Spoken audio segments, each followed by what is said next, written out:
Welcome to the Will to Win Show, episode 23, where I'm going to be having our next special guest. Her name is Lauren, all the way from France, and she has quite a story to share with us. She loves living here in Australia. She's really embraced the culture, and boy, does she have a story. So tell us, where did it all start, Lauren? Yeah, well, first of all, thank you so much for having me, Steve. It's absolutely wonderful to be on the show, and I'm very, very happy to be able to share my story today. First of all, I want to introduce myself. I've been living in Australia for a year. I'm half French, half American, and I'm someone that's always been very physically active. I've been playing competitive sports since I was a young girl, and I've been skiing specifically since I was 3 years old. And unfortunately, in 2021, something quite terrible happened to me. I got into a ski accident and tore my ACL. It was by far the most challenging thing I've ever experienced in my life. And as much as it was physically challenging, it was also very mentally challenging as well, having to go through recovery for a total of 2 years. And even though it was challenging, I learned so much along the way, and I am so passionate about sharing the insights that I've learned, because so many things that I've learned can actually be reproduced in real life. So I'm very excited to share this story today with people. Well then, let's get stuck into it. And so touching on your injury when you had this ski incident, how did that happen? How did it take place? Yeah, so it actually happened on 1st of January 2021, so Happy New Year. Oh no. Super great way to start the year, yeah. So it happened when I went skiing in Switzerland with my family. We had been skiing for a week already, so I was a little bit tired, to be honest, but I was so motivated to continue skiing because I was telling myself, I don't know when I'm going to be able to go skiing again. I actually potentially had a job offer lined up in the US at that point. Really? So I was very much excited about it and told myself, okay, let's go skiing one last time. I was slightly hangover as well, to be honest. No. It was 1st of January, so that was probably not the best idea to go skiing, but I was just so motivated to go. And I went skiing. I went on my own, actually. My sister was going to join me later. And I honestly don't actually remember how it actually happened. I think it's probably some PTSD or something. So I don't remember how I fell. I think I probably missed a turn. But what I do remember, however, is going down that mountain really, really fast and crossing my skis. And I remember going down the mountain and asking myself, when is this going to end? It seemed so long. And eventually I ended up stopping, and I was literally stuck in my skis. I couldn't move, and I was trying desperately to get out of my skis, but I could not. And then there's this girl that saw me struggling, that thank God she was there. She helped me remove my skis and asked me if I was okay. And I was like, yeah, I'm fine. I'll just take a break for 10 minutes and then I'll continue skiing again. So I took a break for 10 minutes, and then I think at that point I had so much adrenaline as well that I didn't really realize how much pain I was in. So I remember trying to get back up and trying to put weight on my left leg. And that's when I knew that something was wrong. My knee buckled. It literally felt like it was falling to the floor. And I was in so much pain. And the thing is, I had never sprained anything in my life before. It's not like I had knee sprains and stuff like that. So I had nothing to compare it to. So I just thought that it was just a sprain, something not a big deal. But I still used my logical mind and told myself I should maybe call emergency instead of continue going skiing. So I called emergency. Thank God I had service, actually. And and so they rescued me in a motocross. They put me in a cable car, and I was actually trying to call my parents at that point for them to pick me up. Sure. But they were not answering because they were hiking and there was no service. And so they told me, the emergency people, will listen, we are going to put you in this cable car.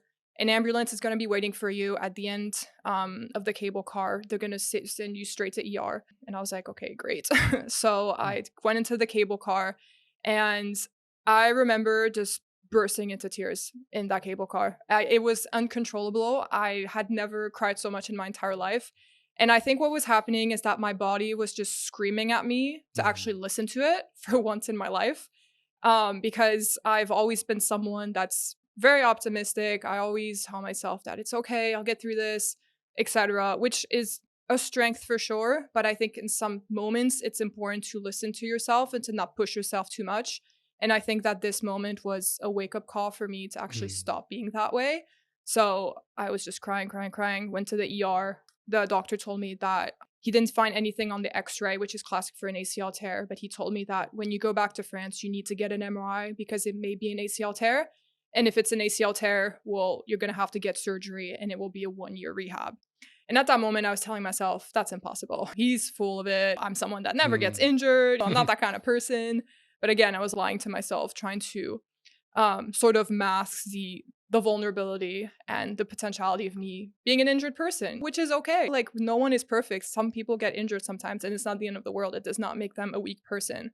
And I think I was trying to cover that up with my sort of optimism. So I got the MRI in France, and the first MRI I did, they said it was a partial tear, which was incorrect. Got another one, it was a full tear. And that was the start of my personal development journey of getting recovered, physically, mentally as well. But yeah, that's the story. Wow. Thank you so much for sharing. And you talk about you reached that point where the life you were living was not the life that you thought it was, that maybe there's some things in your life that you needed to work on, that you needed to change. And this was the thing that really pushed you over the edge. You're like, hold up, this isn't as bad as what it appears. Mm-hmm. There's actually a lot of lessons in this experience that's going to serve me in the future. So, having said that, what are some of the key lessons that you've learned throughout this journey, throughout your recovery over those 2 years? Yeah, so many lessons, Steve. I think the first one is resilience by far.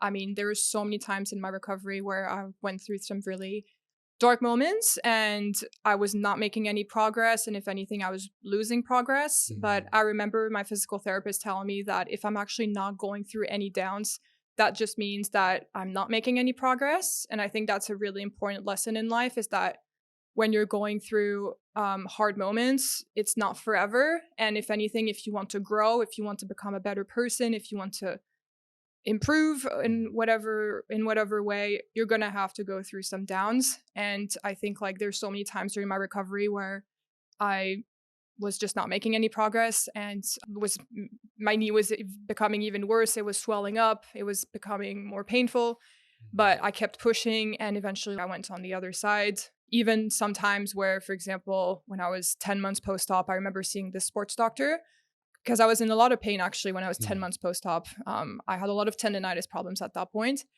And I remember this sports doctor telling me that I would have to live with chronic pain for the rest of my life. Oh, that's not a good thing at all. I know, yeah. And at first of all, I was telling myself, how can you say that to a person? And second Mm. of all, especially as a sports doctor, I was 24 years old at the time.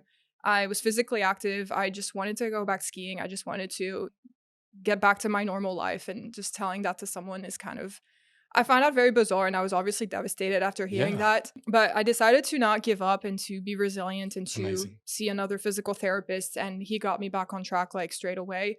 And I'm very, very grateful for all the amazing team members that helped me get back.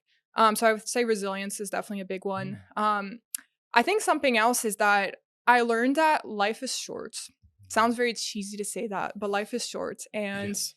things can be taken away from you in 10 seconds, because the healthy person that had never gotten injured before completely changed from 1 minute to the next. I went from sort of the average girl who's lived most of her life in France, never gotten injured, was about to get an amazing job offer in the US. I went from that to obviously being injured, being in atrocious pain, and not getting that job offer that I wanted, because eventually I had told them that I needed to stay in France and do my physical therapy, and they withdrew the offer because of I that. see. So it was a very hard moment for me. Yeah. And yeah, and then it just really changed my perspective on a lot of things, and it made me focus on the things that I have. It made me very grateful for my mobility, for my ability to walk, to run, to do all of these things, because I feel like you learn how to walk when you're a child and then you never have to think about it again. No. But when you're going through this recovery, you have to learn how to walk again. And it's something that's very challenging, because what they do when they operate on your knee is that they cut a lot of nerves around the knee that are related to your brain. And basically, that's what makes it even harder for you to learn how to walk afterwards. So I remember it took me 3 months and a half to learn how to walk without a limp. And I have so many videos of me practicing walking at home in physical therapy. And it's just really funny to rewatch these videos. Yeah. I was rewatching them yesterday and I was just telling myself, wow, how grateful am I to not have to think about my knee today, because now I'm fully recovered. I still have a little bit of issues from time to time, probably 5% of the time, but I never have to think about my knee. And that is such a blessing, because that was not my life for 2 years. So yeah, being grateful for my mobility. And I think something that I've learned as well is trusting the process. It's kind of goes hand in hand with resilience, but there's so many times where, again, I didn't see any progress at all, but I had just had to trust that because I was putting in the work, I was surrounding myself with the right people, that I was going to get better eventually, even though I was not seeing any signs of progress from time to time. But I just had to trust the universe, surrender a little bit. And that's something that I really, really had to learn, is that yes, you have to work hard in life, but it's also important to take a step back and to trust that it's going to happen eventually, and that you don't have to push, because that's how I used to be. And that's something that I don't want to be anymore. So a part of surrendering and allowing the universe to do its work, for God to lead the way, it is a process, and you obviously develop that more to be able to do that more effectively during this transition that you had. And what does surrendering mean to you, aside from the process? What steps did you take to surrender? Yeah, I think surrendering for me, well, it was very foreign to me because it's something that I had never really done in my life, because I was sort of brought up in a mentality of you have to work hard if you want to get what you want. I wasn't really familiar with the whole sort of law of attraction, spirituality side of things. And I'm so grateful that I went through my recovery, because it really opened the doors for me for that side of the world. And I think surrendering for me means to put in the work. Obviously, you do have to put in work. I don't believe in the whole you just have to pray on your couch all day to the universe and not do anything. I think these things are great and it's important to do that, but it's also very important to actually take action, because otherwise nothing is going to happen. So I think for me, surrendering means you're taking action. So in the context of my recovery, I was going to physical therapy. I was doing my exercises every single day. I was eating healthy. I was focusing on my sleep. I was surrounding myself with positive people. And while I was doing that, and even though I was not seeing any progress every single day, I just had to trust that eventually I was going to get better. I may not see progress immediately, which was the case. I didn't see progress every single day, but I was constantly telling myself, I will get better eventually. It will eventually happen. And progress did happen. It was very slow, but it did eventually happen. And I think sometimes when you go online, you see people's progress and you compare yourself to others, whether it's in the context of ACL recovery or just in general. I mean, I was personally watching other people's progress online, other people's vlogs, and I was comparing myself to them. Oh, they're 6 months post-op and they're able to do that, and I can't, these kind of things. And so many people do that in tons of other aspects of life. And I think that was a little bit counterproductive to do that. But I'm a human being, so obviously I compare myself to others sometimes. We all do. Yeah. And yeah, I just had to trust that I had my own timeline. Most people were able to ditch the crutches in 2 weeks. I ditched the crutches in 4 weeks. I was able to walk without a limp in 3 months and a half. Most people were able to do that in a month and a half. And I just had to not give up and surrender, and know that it was going to eventually happen. And I had to also stop Googling my symptoms, because I did that so many times. And I was going on forums and people were saying, I'm 2 years post-op. I'm still walking. I still can't walk without a limp. And I was freaking out. So yeah, that's something that I've learned as well, to not Google your symptoms. I see. And on that note, it feels like it seems that you needed to learn to maybe accept yourself more, to be able to learn to love yourself and not look down on yourself as being inferior, but being someone who has unlimited potential, who can be successful, and in that process, love yourself. How do you see that? How did that happen for you? Yeah, for sure. I definitely learned to love myself during this process because I think for me before, loving myself was synonymous to being perfect a little bit. I was kind of a perfectionist before. So whenever I was not making any progress in my recovery, I would sort of beat myself up for it, especially when I was comparing myself to others. And that is obviously not a sign of loving yourself. I also went through some stages of body dysmorphia as well during my recovery because I had lost every single ounce of muscle and weight into my legs. Really? I had the skinniest legs ever. They looked like hot dogs. And But they look and now they look great. I mean, I've obviously gone to physical therapy. I'm going to the gym, and they don't look like hot dogs anymore. But it you're in was good shape. yeah. I mean, I'm in decent shape. I take care of my physical health now. And but yeah, I had never experienced body dysmorphia in my life before, and it really saddens me today to think how hard I was on myself, even during the recovery, because I was going through the most challenging thing of my life. I was in chronic pain for almost 2 years. Every single day I would wake up and I would think about my knee and I was in pain.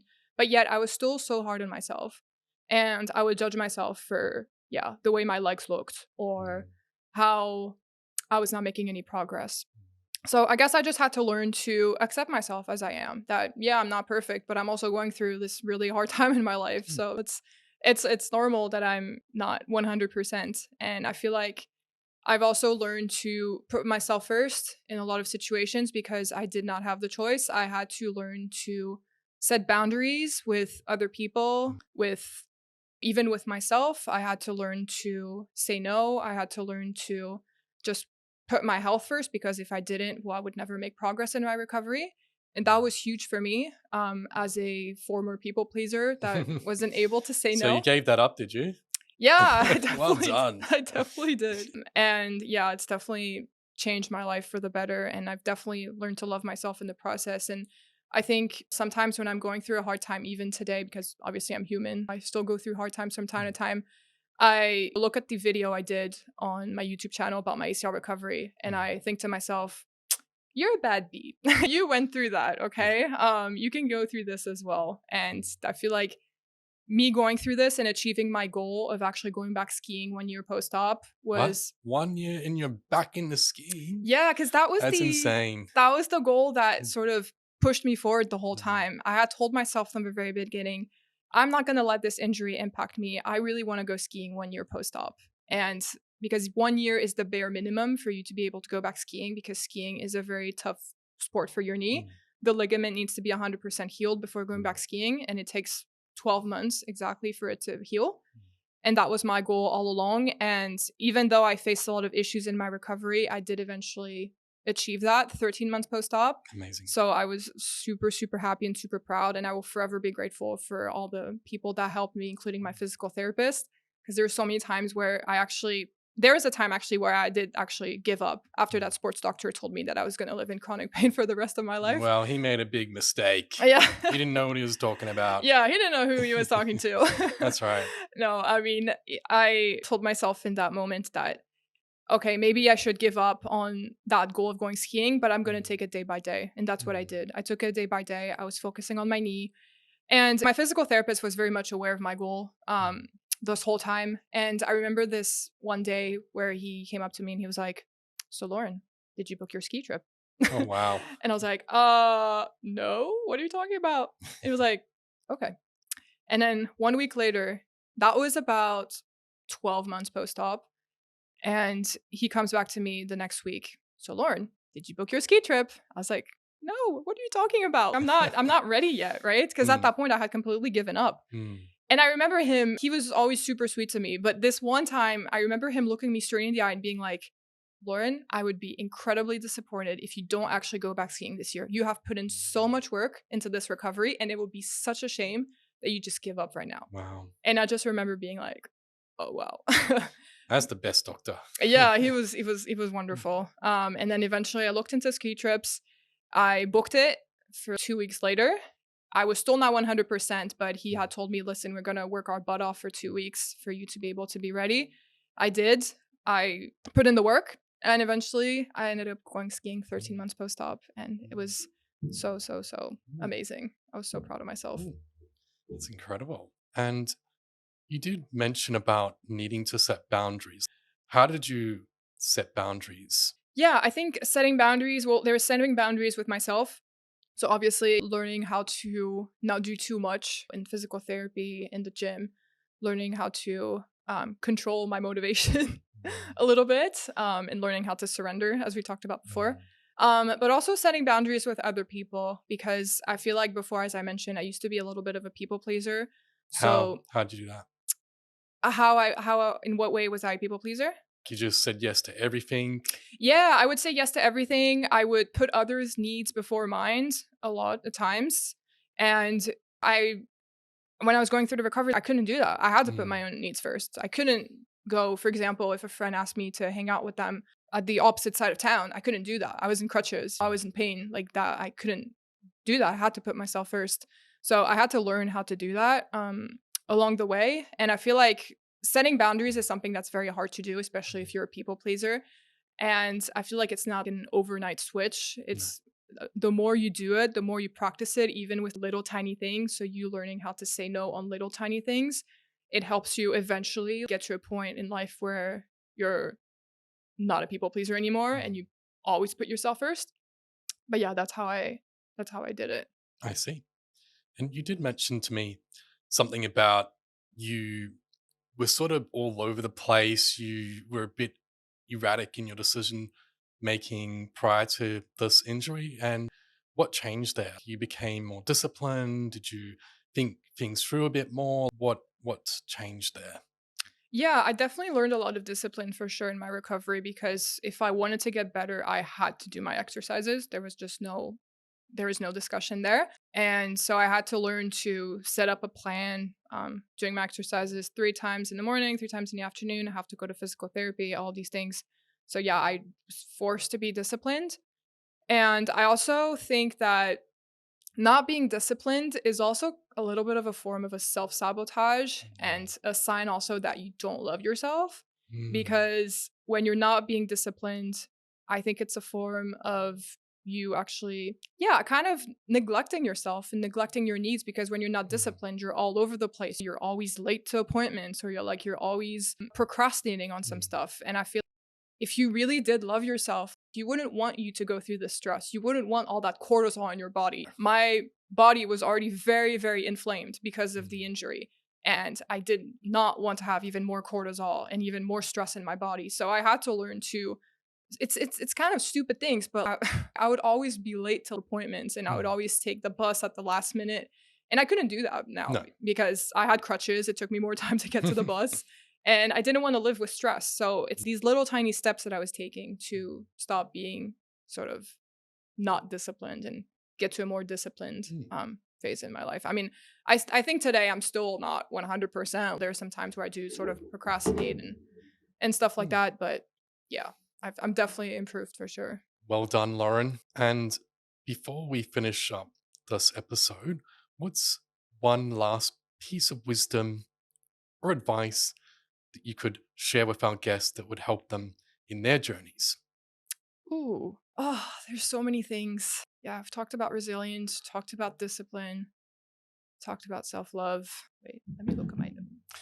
Yeah, take a look and see if you've got anything that will speak into people's lives. Oh yeah, okay, I think I know what I'm gonna say. Yeah, You've got this. yep.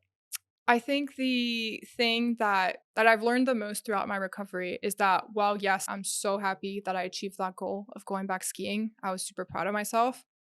But when I look back now that it's been a year and a half that I'm fully recovered, as much as I'm proud of myself for having gone back skiing, I think what I'm the most proud of is actually who I became in the process. Mm, I think life, and a lot of successful people and entrepreneurs talk about that actually, is that mm, it's not about the end goal, it's about the journey.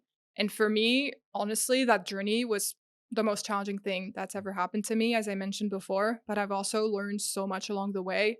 And I learned to love myself. I learned to put my body first. I learned to trust other people, trust these professionals with my knee, just surrender my body to them. And it's amazing. I've encountered so many amazing people throughout this journey. I met so many incredible people online. There's a big ACL community, and I made a lot of friends actually Great. online through that. Even talking to some of my friends that have torn their Mm. ACL as well and Oh. supporting each other in the process. Now that we've come to the end of this show, Lauren, how can we connect with you? How can people follow you on social media? Yeah, absolutely. So people can follow me at Lauren Blaise. Last name is Blaisc. That's my handle on YouTube.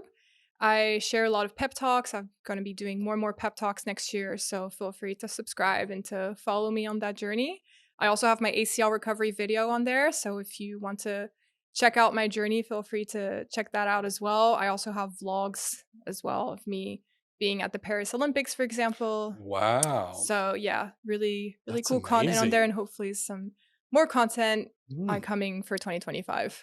Yeah, we'll have to get you back on the show to talk about your experience volunteering at the Paris Olympics. Yeah, that was another amazing experience as well. That was really, really cool. Mm. And did you got to see Snoop Dogg? I actually saw Snoop Dogg. Did you get a photo of Snoop Dogg? I took a photo of Snoop Dogg. You did? I actually did. Oh I my wasn't god, able to get a that's selfie because his yeah, security was everywhere, yeah. but I was able to snap a picture of Snoop Dogg That's because he was so literally right next to good. me, and it was so cool. He's amazing. I love this dude. Well, that's it. We're done and dusted. And if anyone would like to get in contact with me on social media to connect, I'm the Will to Win coach. My handle is Steve Scarnie on Instagram, YouTube, TikTok.